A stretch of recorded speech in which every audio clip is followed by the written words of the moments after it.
विवाद कहीं का हो, किसी पर हो, अगर उसका ताल्लुक हिंदुस्तान से है तो उसमें पाकिस्तान जरूर टांग अड़ाता है। औरंगजेब बादशाह का नाम सुना है आपने?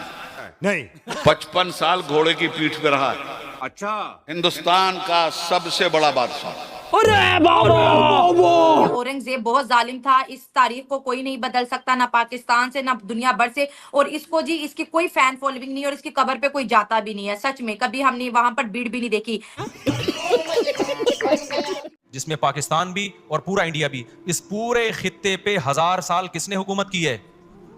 हम 20% भी नहीं थे, लेकिन हमारी बदमाशी देखो यार। छत्रपति संभाजी महाराज नगर में बनी औरंगजेब की कब्र हटनी चाहिए। मैं इस मांग के खिलाफ हूँ। मैं भी भारत सरकार से विनती करता हूँ, औरंगजेब की कब्र हटाने की जरूरत क्या है, उसके ऊपर शौचालय बनवा दो।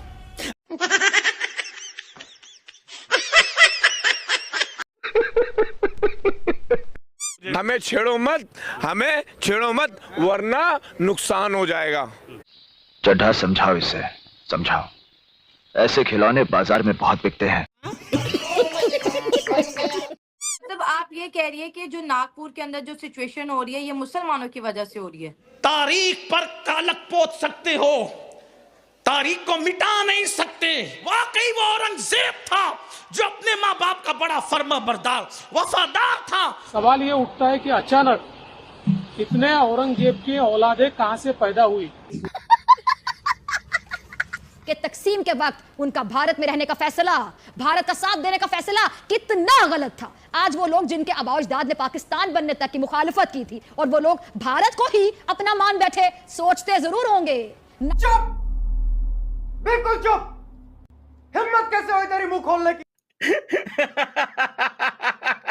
नमस्कार दोस्तों, महाराष्ट्र के नागपुर में मुस्लिम समुदाय के लोगों ने दंगा कर दिया है। इन दंगाइयों ने गाड़ियों को तोड़ दिया, हिंदू दुकानों को लूट लिया। मुस्लिम लोगों का कहना है कि बजरंग दल वाले कुरान को जलाए हैं, जिस कारण मुस्लिम समुदाय के लोगों में आक्रोश फैल गया है और ये आक्रोश अब दंगे में बदल गया है। ओवैसी ने भी इस दंगे पर रिएक्ट करते हुए कहा कि ये सब महाराष्ट्र बीजेपी गवर्नमेंट जानबूझकर करवा रही है। ओवैसी का कहना है कि पहले जब बादशाहों की तस्वीरों को जलाया गया तो मुस्लिम समुदाय की तरफ से कोई भी रिएक्शन नहीं आया, जिस कारण बीजेपी के लोगों को बड़ी दिक्कत हुई। फिर उन लोगों ने कुरान की आयतें को कपड़े पर लिखकर जलाए, जिस कारण दंगे भड़क गए। पर ये अफवाह है, कोई भी कुरान नहीं जलाया गया। ओवैसी का कहने का मतलब ये है कि औरंगजेब की फोटो को जलाने से हमें कोई दिक्कत नहीं है। असदुद्दीन अवैसी और अकबरुद्दीन अवैसी के आप 100 स्टेटमेंट निकालिए, सब में औरंगजेब की तारीफ है और सब में बाबर की तारीफ है। आप सोचिए कि जब राम मंदिर आंदोलन हुआ था तो बाबर की औलाद कौन बना था? सबसे ज्यादा मुसलमान बना था।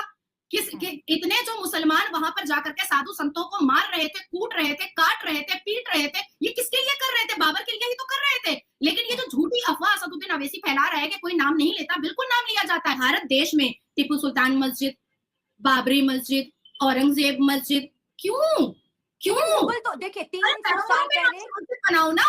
अरे बीबी फातिमा के नाम से मस्जिद बनाओ ना। अरे बीबी मरियम के नाम से मस्जिद बनाओ ना। प्रॉफिट मोहम्मद के नाम से मस्जिद बनाओ ना। प्रॉफिट अबू बकर के नाम से मस्जिद बनाओ ना। हजरत इब्राहिम के नाम से मस्जिद बनाओ ना। तो आप तो हमारे लिए दुर्भाग्य की बात है, क्योंकि मुसलमान आप भी हैं शैला और मुसलमान मैं भी हूँ। मैं भारतीय मुसलमान हूँ और आप पाकिस्तानी मुसलमान है, और हम दोनों के लिए दुर्भाग्य की बात है कि जिस अल्हामी किताब ने, जिस अल कुरान ने मरियम अलैहिस्सलाम को इतना बड़ा दर्जा दिया कि पूरा एक सूरा उनके ऊपर उतार दिया, आज तक भारत में बीबी मरियम के नाम से एक भी मस्जिद नहीं बनी। किसके नाम से मस्जिद बनती है? औरंगजेब के नाम से, बाबर के नाम से, टीपू सुल्तान के नाम से। क्यों भाई?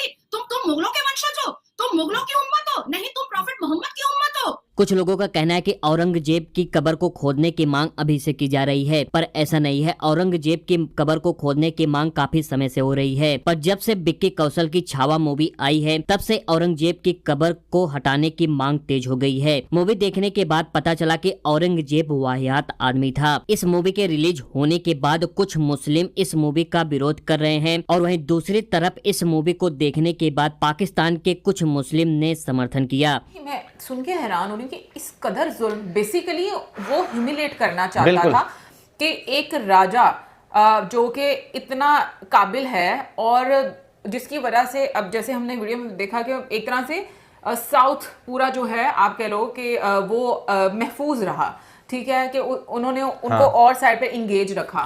तो उसको किस तरीके से उन्होंने ह्यूमिलेट किया, सीरियसली मैं सुनकर मेरे तो मेरे पास शब्द नहीं है कि मैं कैसे बयान करूं कि इस कदर भी कोई ये वो नीचे वाली चीज़ें सतह पर जा जो सकता है। नहीं हम सोच सकते, क्योंकि वाकई में आप जब पुराने जो है ना जो ये क्या नाम लेते हैं सजा देने वाले जो इंस्ट्रूमेंट्स जो होते हैं वो आप देखते हैं ना, तो आपको एक बार होता है कि यार अगर हम उस टाइम को हिसाब से आज के टाइम को कंपेयर करें ना, तो वाकई एक वो मिडिवल पीरियड था, यानी कि जो सजाएं इस तरह दी जाती थी कि लास्ट में उनका जो एक मोटिव था वो यही था कि भाई तुमने अपना धर्म परिवर्तन करना है, कन्वर्ट हो जाओ। एग्जैक्टली। सो ये चीज जो है वो सबसे ज्यादा गलत है कि आपने अपने दिमाग में सोच लिया, और जो अपने बाप और भाई का नहीं हो सका और जो मैरिट बेस पर ही नहीं आ सका, मतलब उससे क्या उम्मीदें रख सकते हैं। लेकिन अगेन पता नहीं क्यों मुझे ये लगता है कि सबसे ज्यादा गलत होते हैं वो लोग जो कि स्ट्रेंथ बनते हैं ऐसे लोगों की।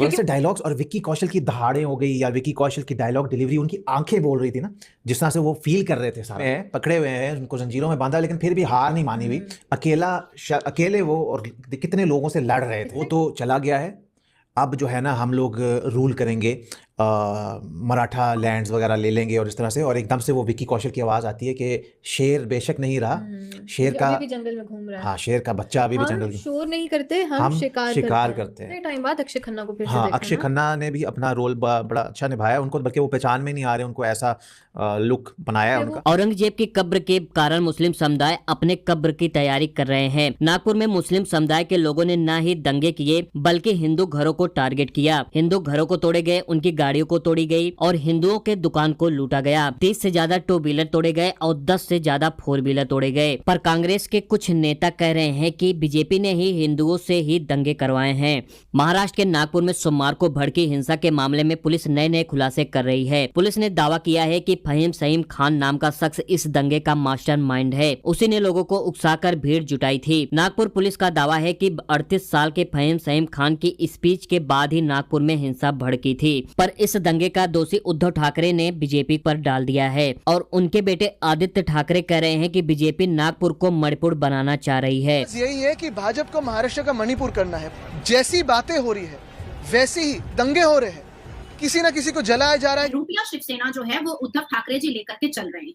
समझ में आई बात? बहरूपिया बाला साहब ठाकरे जो हिंदू हृदय सम्राट के नाम से जाने जाते थे, बाला साहब ठाकरे जो मुसलमान के आतंकी हरकतों से नफरत किया करते थे, बाला साहब ठाकरे जो हमेशा जय श्री राम का नारा मुस्लिम गलियों में भी लगाने से हिचकिचाते नहीं थे, बाला साहब ठाकरे जो इस देश को, भारत देश को हिंदू राष्ट्र बनाना चाहते थे, बाला साहब ठाकरे जो हमेशा भगवा कुर्ते और भगवा कपड़े में होते थे, बाला साहब ठाकरे जो हमेशा रुद्राक्ष अपने गले और अपने हाथ में मेरी तरह पहनते थे, उनका जो औलाद पैदा हुआ है वो मोहम्मद अब्दुल पैदा हो गया है उद्धव ठाकरे। तो यार इस पूरे मामले को लेकर आप लोग क्या सोचते हैं, अपनी राय कमेंट सेक्शन में जरूर बताएं। और वीडियो पसंद आई है तो वीडियो को लाइक और चैनल को सब्सक्राइब जरूर करें। मिलते हैं किसी नेक्स्ट वीडियो में।